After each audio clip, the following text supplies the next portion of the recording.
My name is Josh. I live in New Mexico. I live in Albuquerque. Um, Hobbies include just hanging out with friends, drawing, playing games. I love going out to the gym, exercising. I run triathlons. And I was diagnosed with stage 3 testicular cancer. So my first symptoms were very minor. It was very easy to ignore the symptoms. And for the most part, a lot of people kind of told me to ignore them. I felt chest pain in like one specific area that I still kind of feel to this day. I felt lower back pain. I felt abdominal pain, a dull, aching kind of pain, where it was there. It wasn't enough to say, "Oh, that hurts," or something you couldn't really dull out with a Tylenol, but it was there nonetheless.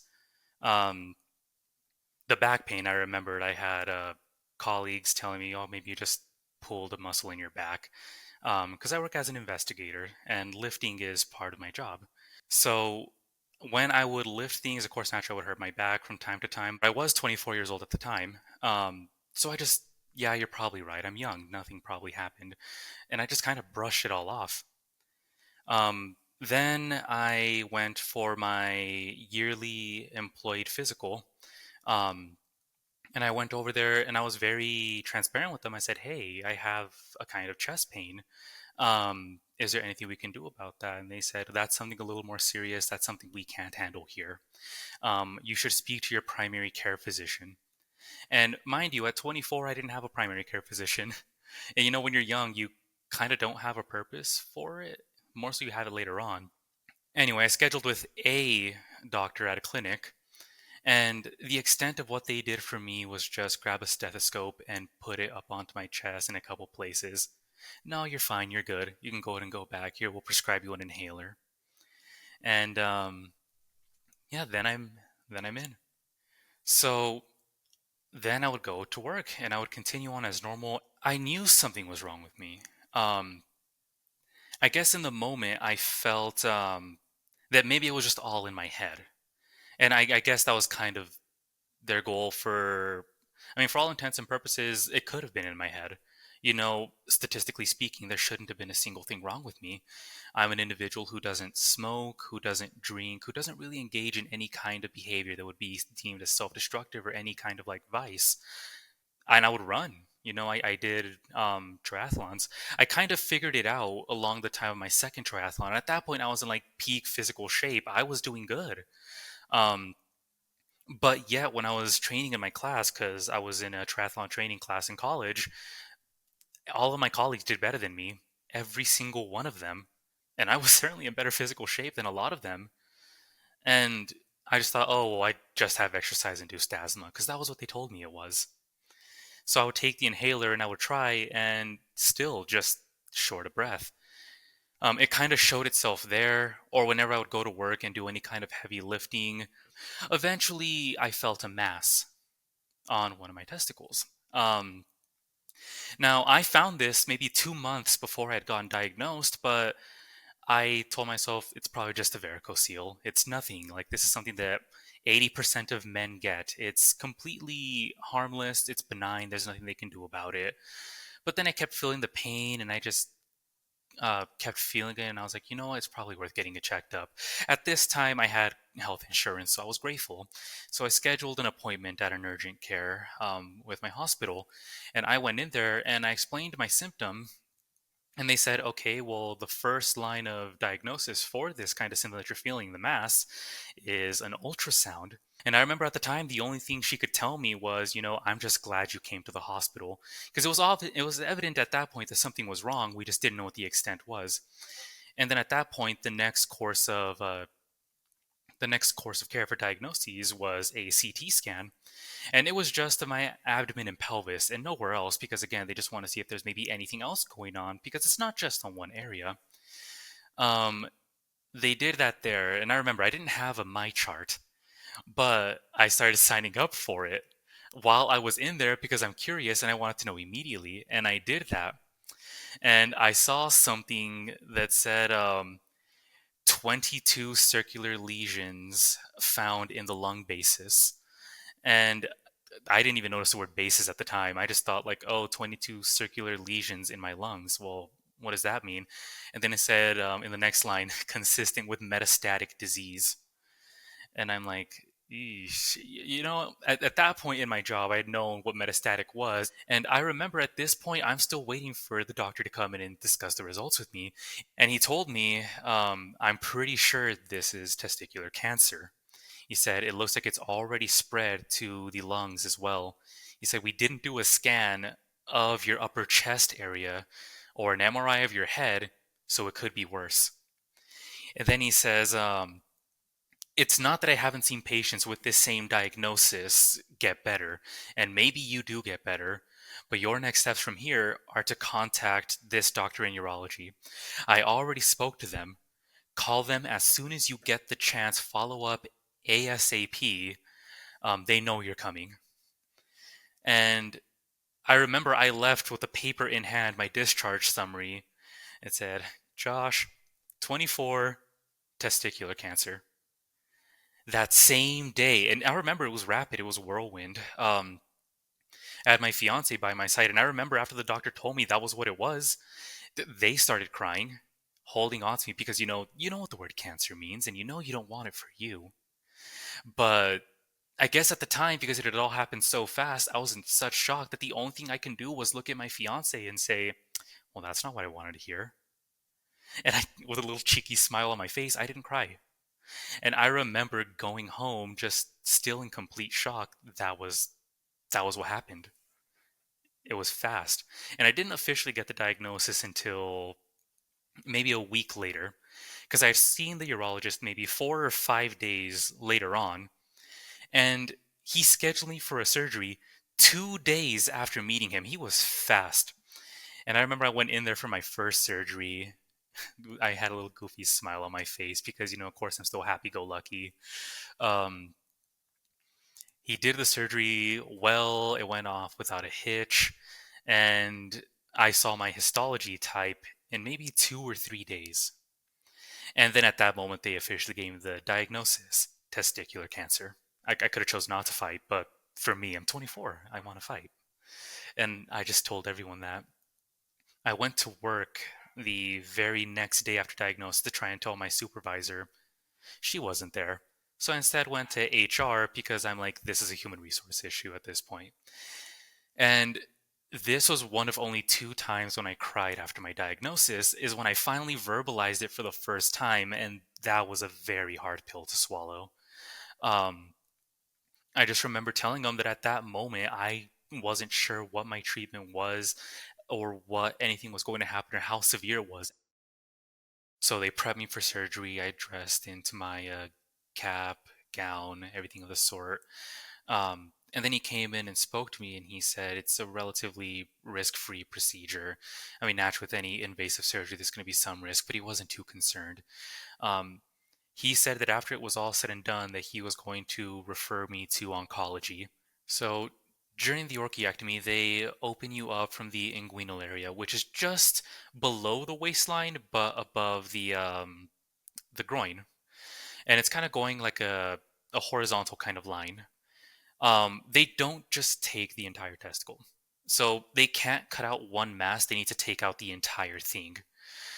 They couldn't biopsy it because any track going from the organ outside could have also had metastasis. So they had to cut it out from the inside. And what they do is they don't just cut it out at the testicle and leave it at that. They also cut it with the spermatic cord, which is a little higher up in the body. And with my doctor, he kind of put a silk tie on the cord at the inguinal ring, which is the area just before it goes into your abdomen. So he had gone pretty high with mine. And he even told me he intentionally gone high. And he said he could go further in, but he'd have to go into the abdomen if we had to. Um, so we took both of those. And I remember when he sent it off for histology, they mentioned that the margins from the spermatic cord were positive. So there was still more going up. But of course, that was a given that it was already in the lymph nodes and in the lungs. It had already had distant metastasis. So the oncologist kind of broke it down to me in kind of scientific terms and basically labeled it as such. Testicular cancers are in 2 categories.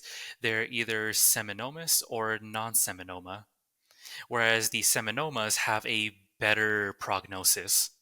I was a non-seminoma. And though it came with a worse prognosis, the prognosis was still overall good. My doctor, the oncologist, finally gave me the diagnosis of stage 3A non-seminomatic germ cell tumor, type embryonal carcinoma. Um, and he told me my odds. He told me that the best treatment for that would have been BEP chemotherapy. The plan of care was 3 cycles of bleomycin, etoposide, and cisplatin, which is sometimes known as platinal or platinum. And the way it worked is each cycle was 3 weeks. That first week, I had to go in every single day. Week 2 and week 3, I would have to go in on Mondays. By day 3, I started feeling particularly bad. And the oncology nurses kept mentioning to me chemo is cumulative, that you're going to feel worse and worse every single day that you're on it until the day you finish. I got the neuropathy, I had hiccups. By this point, I had a metal taste in my mouth that would never go away. I would eat hard candies to try and mitigate it, but I always tasted metal. Um, Dieting was hard. Getting out of bed was hard because at this point I was fully anemic. My doctor had given me antibiotics because he wasn't scared of the outside bacteria getting me infected. He was scared of the bacteria in my gut getting me infected. Um, just getting up to go to the bathroom was hard. Trying to drink an adequate amount of water was even harder because you don't want to vomit. Um, I wasn't on a particular diet. They just told me eat. And around the start of cycle 2 is when my hair started falling out too. Um, I didn't quite notice it at first, just I would scratch like my legs or the part of my body, and I would just notice like hair later on. Until one day it reached a point where I woke up and I looked at my pillow and it was just covered in hairs. In my opinion, the chemotherapy was the hardest part of it all, only because it lasts for so long. When you don't feel good, your mind doesn't feel good, and it'll remind you of it. And for 3 months, I was struggling to just see the way out of just, there is a light at the end of the tunnel. I can't see it right now, but there is one. But I felt good when it was all said and done. So, following up after chemotherapy were the scans. They spaced these out, I think, 1 month after I finished chemotherapy because they mentioned even after it's done, your tumors can continue to shrink. So, I did my scan. They told me that my lymph nodes had cleared out. There was nothing there, they were gone. In my lungs, they mentioned that a lot of them had reduced in numbers and the ones that were large had shrunk in size. And that kind of leads us to where we are now, where we're just following through with tumor markers. We check those monthly and we do scans every 3 months, which is still more aggressive than an active surveillance period, only because my cancer was aggressive and they want to be sure that if it comes back, they catch it sooner than later. Um, so there's scanxiety, which is a thing. I also get it every month when it's time to do tumor markers, and I have it for like a day or two while I wait for those results to come in. Because aside from just them saying, "Oh, there's nothing on your scans," or "There's something on your scans," one of these days I'm gonna look at those tumor markers, and I'm scared that one of them is just gonna elevate, and then all of a sudden we're back to this. The stigma absolutely needs to go down. We are lucky that in the sense with testicular cancer that you can feel it, much like you can feel with breast cancer. Some of these you won't know unless you have a scan, but you can feel this one. So much like people tell women, um, they say feel your breasts for a lump. Guys should probably feel their testicles too for a lump, because yeah, it's not as common, but it happens. And the problem is with testicular cancers, because they're mostly germ cell tumors, the vast majority of them are aggressive. So you need to catch them early. Um, there is a certain kind of shame when it comes to talking about it because it is a cancer of a sex organ. So it's like society has told you not to talk about these things in public. So whenever you do talk about them, even though you're not talking about them in a um, lewd kind of way, you're talking about something that people generally don't talk about out in public, but it's important that you do. Told to clearly say, my treatment's done, this course is run, and I'm on my way. there isn't really that much advocacy for testicular cancer, and I get it. As men, we're always told to man up, or it's not a big deal, or just kind of like eat your emotions, which is what happened to me when I had my back pain. I was told, "Oh, you're young, it's nothing, man up." And I hate that phrase because if I had manned up, I'd be dead. So it finally hit me, just the sheer traumatic nature of what I had gone through had finally hit me. And nowadays, I speak to a grief counselor regularly. I'm doing things like yoga or just getting out of the house.